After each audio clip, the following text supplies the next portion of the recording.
everybody. So I'm so excited. I have the opportunity today to talk to my friend Rob, who's one of my favorite bloggers, and he had a tremendous accomplishment.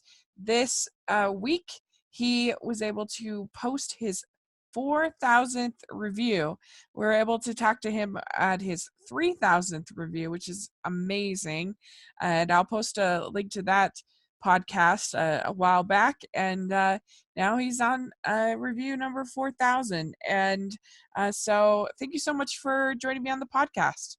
You've been on my podcast before, and so but it's been a little while, so why don't you introduce yourself and tell us a little bit about what you do?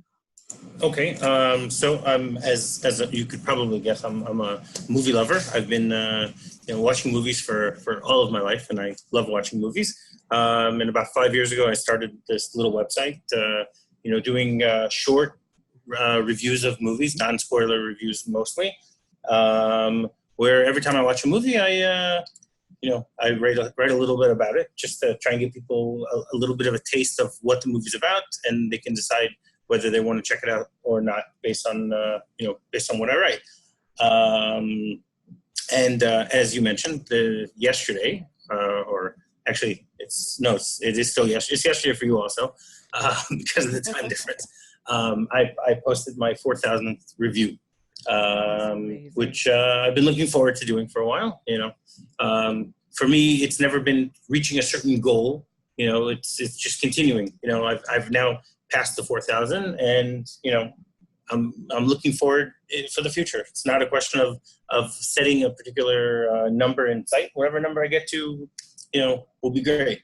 And I enjoy doing it, and I enjoy hearing people's responses to the things that I write, and hearing other people's opinions, which obviously sometimes differ from my own. But that's the whole point of why we do this, because we like to debate the issues and discuss between us all what we think of the realm of movies, which is so vast and so enjoyable. Yeah. And that's why I do it. Yeah, I mean, that's what's fun is that you and I often disagree on films, but it's which is fine. If we all agreed, it would be really boring. Yeah, exactly.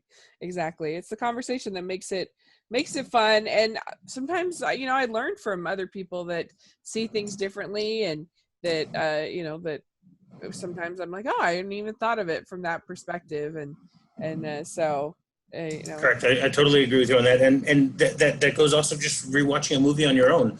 I mean, my 4,000th review was actually a movie that I hated when I first saw it 18 or 19 years ago, and when I rewatched it now, I really enjoyed it. So our opinions do change over the years about things and stuff like that.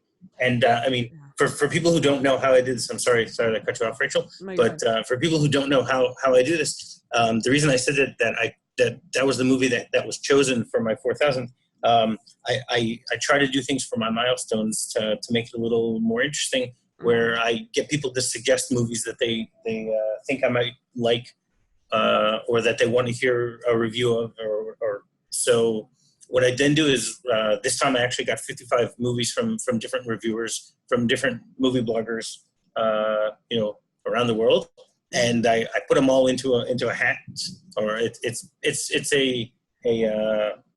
a figurative hat, because I do it on an app. But basically I pick out a movie each time, and I don't know what I'm going to watch next. Each time I pick a movie, and whatever it is, that's what I watch. And so the 4,000th movie turned out to be Existence, with Jude Law and Jennifer Jason Leigh, which again I didn't know when I first started watching those 55 movies, which would eventually have the quote unquote honor of being the 4,000th review. But I was actually happy that it turned out to be one, first of all, that I liked, and second of all, it was something that proves to me that even after watching so many movies and seeing movies over and over, opinions change, and that's a good thing. And that's also why I even if people go through my site, you'll see that I have certain movies that I've reviewed over and over, because each time I watch it, I might see something a little different, from a different perspective. My rating might go up, might go down. Depends on each viewing is its own has its own merit for reviewing. Yeah, and you really should. There's especially certain movies you really should give them more than one watch. That there's some layers and there's different times in your life that you think about things differently, or there's movies that I love, and I love for different reasons. Like for me, I love I don't know, Breakfast at Tiffany's for a different reason now than I loved it when I was in college. It really spoke to me in a different way. But one that I hated when I was in college, or I really didn't care for, is Close Encounters of the Third Kind.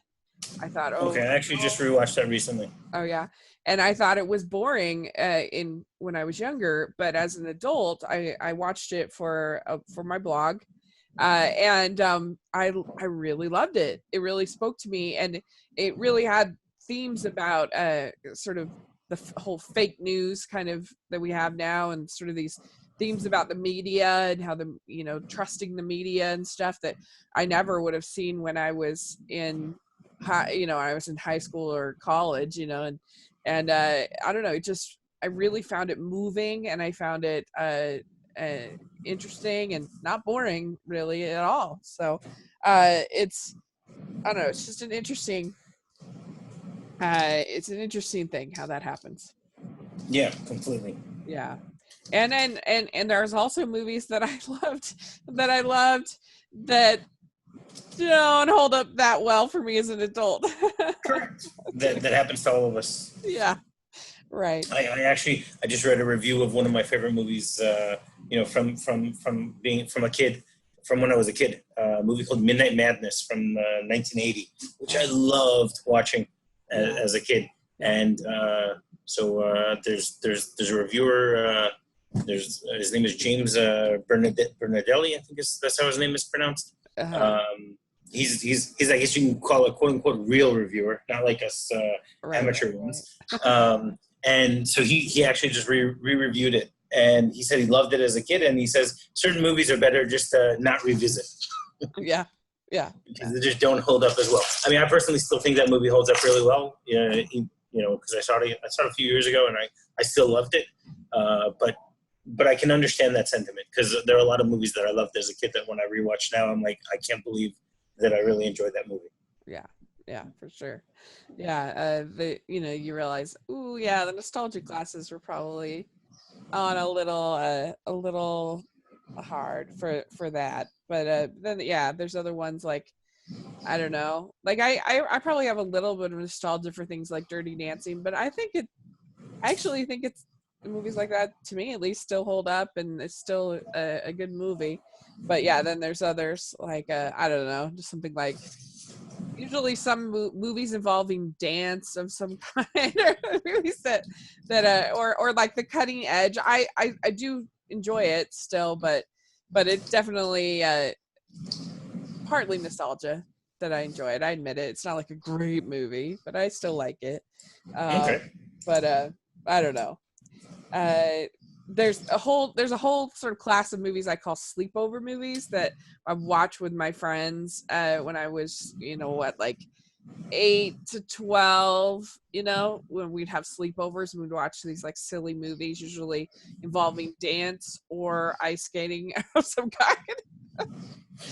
And so anyway, they're fun. So had the Oscars for the 2018 Oscars for 2017 movie year, and I was curious what you thought. If you thought the right films were nominated / won, what were your overall feeling about it? My overall feeling is that first of all, it was a very good year because there was a lot of diversity with both the films that won. It wasn't a year where it was a clear cut that who was going to be all the winners, which helps make things a little more interesting.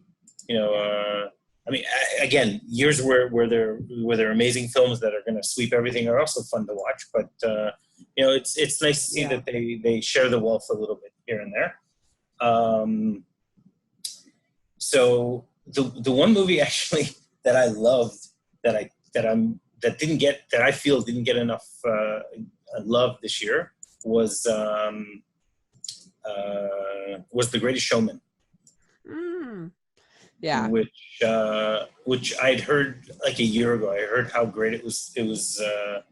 It was supposed to be, and then by the time I finally saw it, and I actually saw it the morning of the Oscars this year. That was my first opportunity to see it before the Oscars, happened, and I loved it. I mean, the music was great, the choreography was great, the story, the message, everything was just amazing, and it really surprises me that the Academy didn't give it a little more love. I mean, it only got 2 nominations. It only got one. No, it only got 1 nomination for the song, and I can't believe the song didn't win, because "This Is Me" is just an amazing song, and I do love Coco, but yeah, I enjoyed Coco too. I didn't enjoy Coco as much as I enjoyed The Greatest Showman, but I think that the song "This Is Me" is so much more powerful than "Remember Me," which is also a good song. No, not trying to knock that, but I was just surprised that this film just didn't get as much love. Yeah. Do I think The Shape of Water deserved to win Best Picture? I'm not sure. It was a very good film. It's in my top 10. Is it the best film of the year? I don't know. I mean, I still think that Dunkirk was the best movie of the year because of the way that it was done. But I think a lot of people had problems with the fact that it wasn't your typical narrative. Right. And that's why it only won technical awards this year. Yeah. I also thought that Three Billboards was a better story than Shape of Water was, but that one also there was a lot of backlash because how could people people were upset about the fact that how could you have characters that are racist? How can you use that as a launch pad for a movie? With a message, which I think that's part of the message, though, is that he wasn't. I don't know if you've seen it or not, and I don't know. I don't want to give away too many spoilers here, but you see that he's on his way towards redemption, but he isn't completely redeemed, and that was the problem that people had. They said, "How could someone like that be redeemed?" And I wasn't a big fan of it, to be honest, but not because it has a racist character.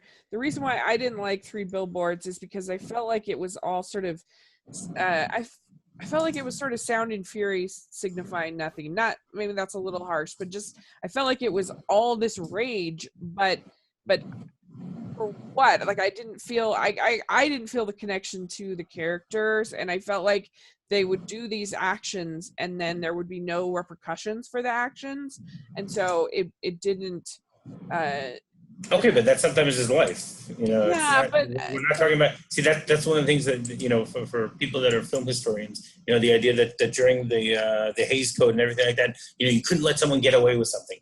Everyone has to if someone commits a murder, he has to somehow get either caught or someone has to get his payback somehow or whatever.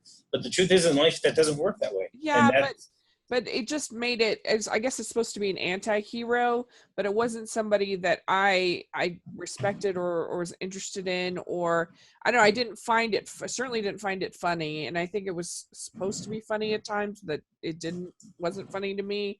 And I didn't find the movie funny. I don't think it's meant to be a comedy. It's a dark story. Yeah, it reminded me a lot of Fargo. Have you seen Fargo?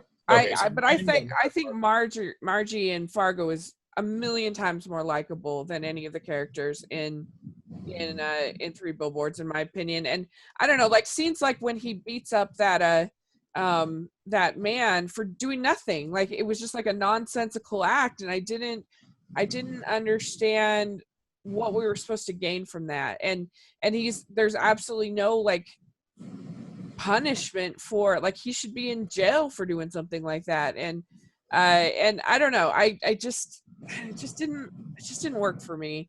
And I felt like it was just like all this rage, but for what? Like, what was it trying to do? I don't know. It just didn't work for me, but not because of like some SJW concern of whatever, but Okay. it just, All right. I yeah. can accept that. Yeah, but so I was happy that it didn't win. I must admit, I was like, "Yay, Okay. Shape of All right. Water!" Because I felt like Shape of Water was sort of a fairy tale for men. What I mean by that is that it had sort of to me, like a traditional sort of masculine energy to a lot of the characters and a lot of the, but then it had these traditional sort of fairy tale underpinnings to it, which I thought was interesting. Okay, all right. That's the Torah for you. That he likes to weave fairy tales out of out of other type of stories. I mean, a perfect example of that is Pan's Labyrinth, where he does that, and that's just an amazing film. The way that he did that, I actually think that Pan's Labyrinth is a better film than The Shape of Water was. I agree. But when it comes to Best Actress, I really think that right now I'm drawing a blank of what her name is. Sally Hawkins was amazing in Shape of Water, and I think she should have won. Yeah, I agree. I agree. Because I mean, Frances be able to play a mute character and still get across everything, including the love and emotion and stuff like that. Not very many actresses can achieve what she achieved. Yeah, I agree. I would have also given it. Frances McDormand was good in Three Billboards, but I would have given it to Sally Hawkins also. I agree with you. But yeah, my favorite of as a general rule, I thought that it wasn't the most memorable group of nominees. Like, there's only really one that I would get on Blu-ray that I would want to watch like again. But none of them were like horrible. But but I don't know. Yeah, Wait a second. I disagree with you on that one. I thought that Phantom Thread was horrible. You thought it was horrible, huh?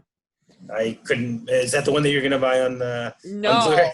No. Oh. Get Out is the one I would buy on Blu-ray. Get Out. Okay. Blu-ray. But okay.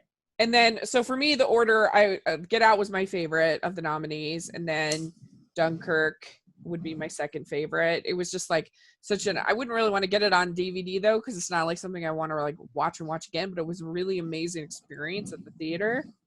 And then my next favorite of the nominees is The Post. I thought it was I love The Post. I'm one of the few people who actually loved it. Yeah, I really did too. And I thought they didn't forget to tell an entertaining story, and it would have been really easy to just be all message. Correct. And then I had Call Me by Your Name. It would be my next favorite. It was definitely just I thought it was a moving story. It was so beautifully filmed. The way you used music was so beautiful, but it was to me the downside to Call Me by Your Name was that it was sort of hard for me to relate to the characters, living this like luxurious lifestyle in Europe, but I thought it was beautiful. And then Ladybird would be my next favorite. I really thought that I would have personally given Laurie Metcalf the Oscar over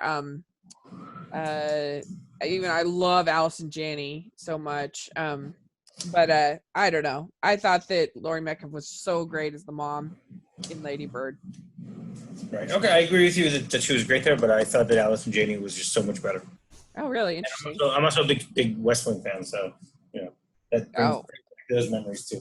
I love Allison Janney. Like, I'm so excited that now, because I love Juno's one of my favorite movies of like all time. I love Juno, and so now I'm excited because both of the parents in Juno have Oscars. Have Oscars, correct? Okay. But anyway, so yeah, Lady Bird would be my next, and then Shape of Water, which makes it seem like I really didn't like it, but I did. And then Three Billboards, I guess, was next, is the final one. But yeah, there were a lot Wait, of. where was Phantom Thread on that list? Oh, Phantom Thread. Yeah, it would be after Ladybird. And That would even be before Shape of Water. no, Phantom Thread would be after Shape of Water. Ah, okay, before Three Billboards. Okay. Like I liked Phantom Thread. It was beautifully made. But it was.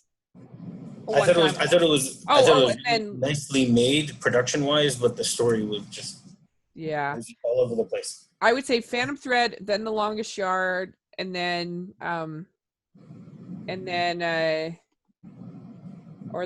what was it? The Churchill one. Oh yeah, we forgot about the Darkest Hour. Darkest Hour. What am I saying? Longest Yard. Darkest Hour, and then But yeah, I thought there were a lot of really good movies that got missed. I was really upset that there was a movie called Step that was a documentary that I thought was amazing last year that didn't even make the short list. The documentary branch is for best documentary, and the documentary branch is just like the worst. And in my opinion, and there was a movie called Faces Places that was so charming, so lovely, and it didn't win over some like think piece about the Olympics. You're like, oh, and that was very annoying. I also I would have nominated for Best Picture. I really loved Personal Shopper with Kristen Stewart. I loved The Big Sick. And I really liked Ingrid Goes West. That one didn't get any love at all at the Oscars. And I really liked The Disaster Artist, and that didn't get any love either. So, oh well. And I definitely would have given Best Visual Effects to War for the Planet of the Apes, personally. But I wasn't a fan of Blade Runner, so I would agree with that. But yeah, Blade Runner, the original Blade Runner, I respect it, but I watched both of them back to back a few months ago, and it was just like, yeah, it wasn't for me. It's not my type of thing. Agreed. Me too. They're too slow for me. They're just kind of boring for me. But I get why other people love them. I tried. I've tried like 4 or 5 times to watch Blade Runner because people are always like, "Oh, the next you have to watch it like 3 or 4 you have to watch it again," and I'm like, or watch this cut or whatever, and I'm always, it just puts me to sleep.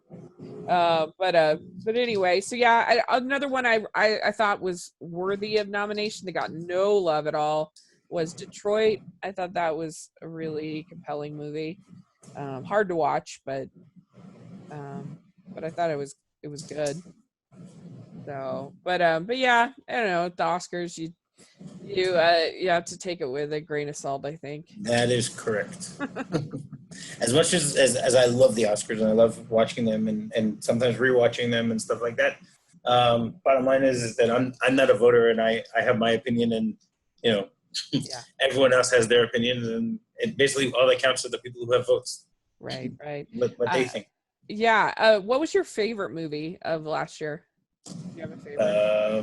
My favorite, if I remember correctly, it was Dunkirk. Oh yeah, it was really good. For me, it was Coco. Coco was my favorite movie. I loved Coco. And then I loved Wonder Woman. To me, Wonder Woman is my favorite superhero movie outside of The Incredibles, because I just really spiritually connected with it. And that might sound weird to talk about a superhero movie, but just her, like, what she learns about kind of human nature, and that like the frailty of mankind, how we just be so cruel to each other. I don't know. Mm-hmm. I found it really moving, and yeah, like the ending is a little over the top, but I don't know, it didn't bother me like it did some. I really thought it was great. I loved it. So. All right, that's why we do this. Yep. So anyway, right. No. So I mean, you basically asked me my top movie of 2017. So yeah. Number 1 was Dunkirk. Number 2 was 3 Billboards. 3 was Greatest Showman, and 4 is Star Wars: The Last Jedi. I was gonna ask where you were on some of the more divisive films of last year. So Yes. you were real high on Last Jedi then. Yeah. Yeah. What did you like about it? That it was different, and after seeing it the first time, I had to take some time thinking about it because I'm a big Star Wars fan. Uh-huh. But the second time I watched it, it started seeping in that okay, this is a nice direction that they're going with it. Yeah. I don't know what that direction is, but I know it's a completely different direction than from what we're used to. Yeah, I mean, I was mixed on it. There were things that I really liked. I love Reylo so much. I thought that was great. I thought visually it was great. I thought it was overall entertaining. But I did have some issues for sure. I hated Space Leia. Like that whole sequence I thought looked terrible, and it just wasn't for me. I didn't like Lara Dern's character, Admiral Holdo, at all. And I did not like hologram Luke. I didn't like that choice. I thought it was kind of anticlimactic, and so I had some issues. But it was a cool scene.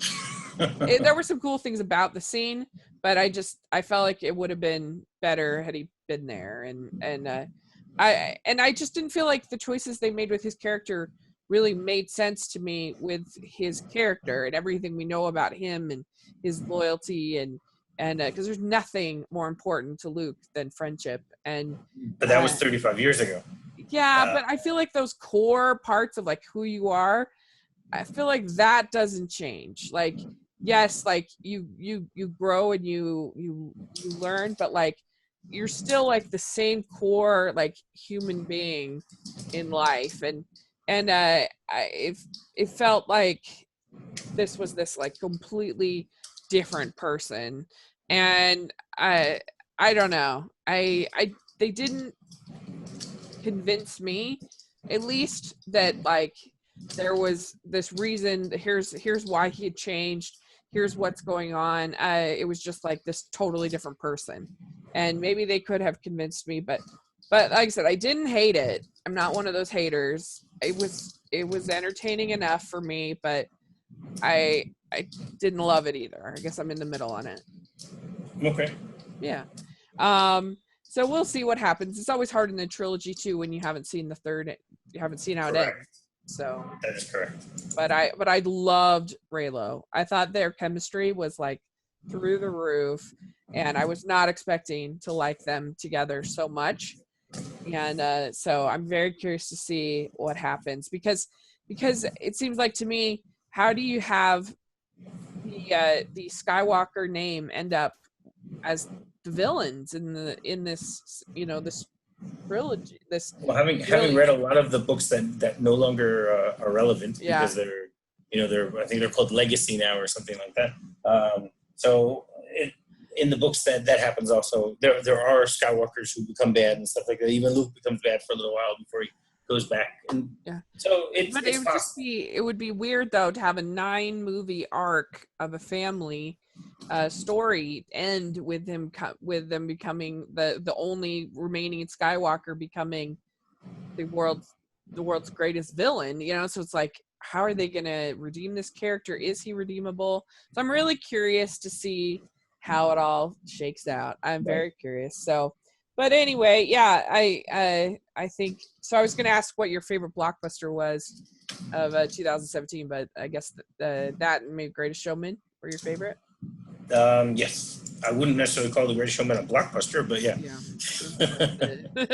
Yeah, I really loved The Greatest Showman as well. I think people that are like, oh, it's not historically accurate, I'm like, yeah, who cares? Stop watching movies. Yeah. Because like The Sound of Music, if people are going to watch movies for historical accuracy, they're in for a big shock. Yeah, well, and especially a musical. Come on, like The Sound of Music is very historically inaccurate to everything that happened to the Von Trapps. I've read Maria Von Trapp's book. It was super boring. It wasn't interesting. Well, it's because the kids don't sing Goodnight, Farewell. Yeah. I take the musical any day over. But yeah. So, well, I was gonna ask. So, have you seen anything so far of 2018 releases that you really liked? Yes, I really enjoyed Ready Player One. Yeah. I read the book and I love the book, and now I've watched the movie, and they're so different, and they both get so much right. Mm-hmm. And the movie was so much fun watching. But I'm hoping that my feelings for that will be eclipsed in about a month or so when Solo comes out.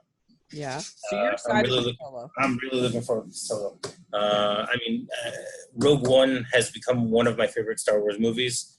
I mean, I've seen it, I think, 6 or 7 times so far. Every time I watch it, I'm enthralled more and more with it. I think it has to do with the fact that it's not from the Skywalker story. You know, it's something a little different, but it's in the same universe. And I'm looking forward to something like that from Solo. I know a lot of people are not looking forward to it, but I'm hoping that they're all going to be surprised, and I'm gonna not be surprised and love it. Cool. Yeah, I hope so too. I mean, I hope I mean, I'm always going to be excited for a Star Wars movie.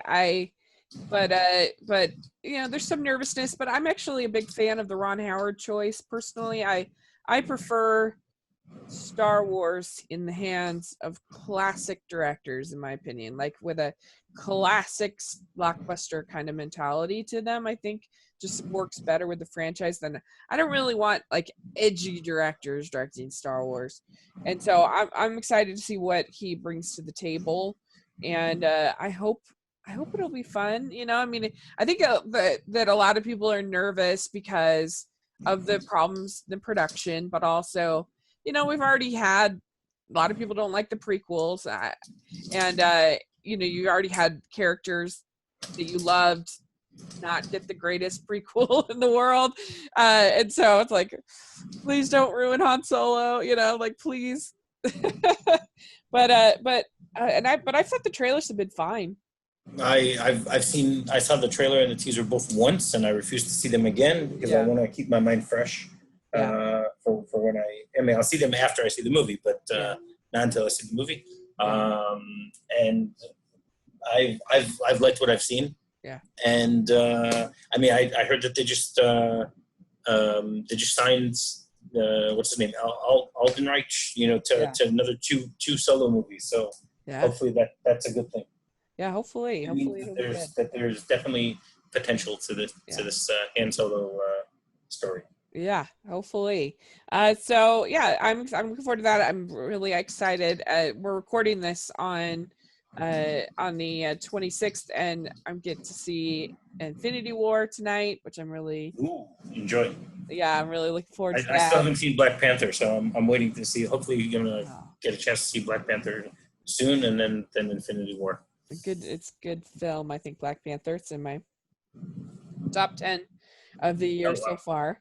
And I really thought Game Night was hilarious. It made me laugh. I really liked A Quiet Place. I haven't seen any of those yet. That was good. And I loved Paddington 2. Is my favorite of the year so far. No, but it's really 2017. For over there. Yeah. I just loved it. I thought it was one of the best family films of the last 10 years. I honestly. Oh, wow. Okay. All right. I'll have to bump that up on my list to try and catch it. Sweet. Yeah. So sweet. And so, and I loved the first one personally. I thought it was great, but I don't know. I might even like this one even a little better, which is high praise. But yeah, so there's been some really, I feel like it's actually been a pretty strong year. I went to Sundance Film Festival, and so I think that's maybe part of the reason why it feels really strong. But I don't know, I feel like it's been a pretty strong year so far in movies. And is there anything else you're looking forward to coming up in the summer? I'm trying to remember what else I recall is supposed to be coming up this year. Are you excited for Jurassic World 2? Not so much. Not so much. I mean, I'm gonna see it, and I'll you know, that's actually funny because I just rewatched Jurassic Park today. But I think that nothing's gonna top the original. Yeah. That's part of my problem here. So, I mean, I know that there's another Predator sequel coming out this summer, which I'll be interested in seeing. But I mean, I can't say that there's anything that's really right now besides Solo that I really want to see. You know, because I don't get to see as many movies in the theater as I would like. Yeah. Because of family commitments and things like that. But I'm really excited for Incredibles 2. I've been looking forward to that. It's one of my favorite Pixar movies, The Incredibles, and I haven't loved the trailers that I've seen, but usually Pixar has bad trailers, so I'm like fingers crossed that it's really good. I hope so. So that's my most anticipated. But okay, we'll I can understand that. So. I mean, Deadpool 2 is supposed to be coming out, and that'll hopefully be a lot of fun. Yeah. There's another Mission Impossible movie coming out. Yeah. That'll hopefully be fun. But again, part of my problem with the fact that they constantly make sequels and remakes and stuff is that they're just rechurning the old butter. That's what basically they're doing.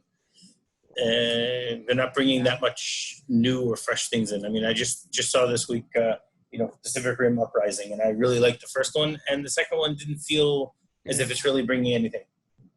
Yeah, you really have to go with the indies to find those films that are bringing new things to the table. Like I did top 10 box office prediction, and only one was a non-sequel / spinoff kind of thing, and that was Skyscraper in my predictions, which so I mean, but yeah, like there's movies like Eighth Grade and Hereditary and movies like that are interesting and that probably won't make the top 10. But anyway, so I was going to ask you as a final question, if you could change one current movie trend, what would you change? What would you do? There you go. I would stop with the sequels and the remakes. Yeah. I mean, TV is also getting into that too much. TV is they're bringing back old shows instead of thinking of new things. They're just either changing the characters, or they're actually now starting to bring back the same actors from 20, 30 years ago and giving them letting the show continue. Yeah. And it seems as if they're missing out on the idea that they need to try and find new ideas, not just to go and rehash the old ones. So I agree, and that's a trend that I would definitely. I mean, again, I want to point out that I know it's hard sitting and writing a movie and directing it and whatever. I'm not trying to belittle their work at all or whatever, but people want to see fresh ideas. Yeah. They don't want to just because something worked in the past doesn't mean that you need to say, okay, I'm gonna do it again. Yeah, it's frustrating to me, especially when you have studios like Disney, which like Disney had never done in their canon films, at least their studio films, they had never done they hadn't done very many sequels, and there'd only been one. The Rescuers. The canon, the Rescuers. And now I knew that. Yeah, I know, that's good.